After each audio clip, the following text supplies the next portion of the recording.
అరే నువ్వు కన్నడనా ఇంతవరకు నాకు తెలియదు, మేము తెలుగు వాడు అనుకున్నాము. మీడియా మిత్రులందరికీ, ముఖ్య అతిథిగా వచ్చిన మన పద్మశ్రీ బ్రహ్మానంద గారికి, తర్వాత మన రియల్ హీరోస్ అందరికీ, and all technicians and artist, నా సినిమాలో యాక్ట్ చేసిన వాళ్ళకి, వేదికలో ఉన్న అందరికీ, అండ్ స్టేజ్ సూపర్ స్టార్ సుమా గారికి అండ్ సత్యరాజ్ సార్ గారికి, అందరికీ నా హృదయపూర్వకమైన నమస్కారాలు తెలియజేసుకుంటున్నాను. సీతా పయణం అనే ఈ ఒక చిత్ర ఒక వ్యక్తి పయణం కాదు. This is about the feelings. నా డాటర్ని తెలుగు చిత్ర పరిశ్రమకి పరిచయాలనుకున్నప్పుడు ఒక మంచి పాజిటివ్ కథ ఉండాలి అనుకున్నప్పుడు నేను ఒక 13 yearsకి ముందు ఒక కథని చేశాను. అండ్ దెన్ కూర్చొని ఈ స్క్రీన్ ప్లే చేయడం జరిగింది.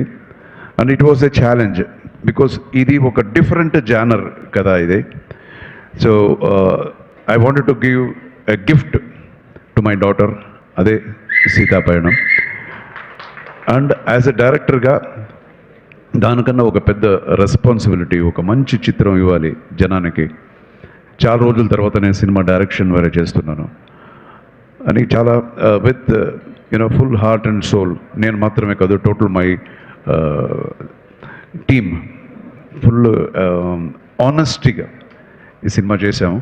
మన స్టార్ కాస్ట్ అని చెప్పేసరికి మీకందరూ ఇప్పుడు ఆల్రెడీ మీకందరికీ తెలుసు. నిరంజన్ హీరోగా మన ఉపేంద్ర గారి అన్న కొడుకు. So is a very talented boy. So he has done a wonderful job. And again నా కూతురు గురించి నేను చాలా బాగా చేసింది, చాలా గొప్పగా చేసింది నేనే చెప్పడం కన్నా మీరు చూడాలి. మీరు చూసి అంటే ఆ కాన్ఫిడెన్స్తో నేను చెప్తాను, guarantee you will really love Aishwarya ఈ పిక్చర్లో. సో తెలుగు ప్రేక్షకులు ఎప్పుడు మా పల్లెలో గోపాలుడు నుంచి ఎక్కడ చూసినా మావాడు, అరే నువ్వు కన్నడనా ఇంతవరకు నాకు తెలియదు, మేము తెలుగు వాడు అనుకున్నాము అని ఎక్కడ చూసినా అంటారో. అంత ప్రేమ ఎప్పుడు నేను మంచి సినిమా చేసినా చూస్తారు. సో అలాగే ఇదే ప్రేమ, ఇదే ఒక ఆప్యాయత, ఈ ఆశీర్వాదం ఎప్పుడు మన టీం మీద ఉండాలి, నా డాటర్ మీద ఉండాలి. ఫస్ట్ పిక్చర్ ఇంట్రొడ్యూస్ చేస్తున్నాను, అలాగే నిరంజన్ మీద ఉండాలి.